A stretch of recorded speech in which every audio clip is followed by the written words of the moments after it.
আসসালামু আলাইকুম রহমতুল্লাহি ওয়া বারাকাতুহু। আজ 13 তারিখ 12 মাস 2025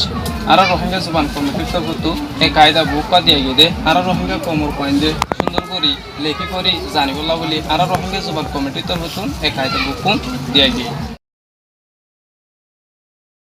আজ 13 তারিখ 12 মাস 2025 মাঝে ক্যাম্প 17 সি বল্লক হ্যাঁ 68 বল্লকের মাঝে জুবান কমিটির অভিযোগ বর্তমান আল্লাহ দিল্লা আলহামদুলিল্লাহ সারিগ মেম্বার আইরে সেন্টার ইয়ানোর মাঝে কিছু কায়দা কিতাবরে আর ইয়ার মাঝে দিয়ে গিয়ে আলহামদুলিল্লাহ কিতাব ভাইয়ের বেশি খুশি লাগে। ইয়ার আগে মেহনত গজি দে দুঃখ পাই দে বেগিলে ভরা গিয়ে গই আর জুবান কমিটির অভিযোগ কিতাব পাওয়ার দ্বারা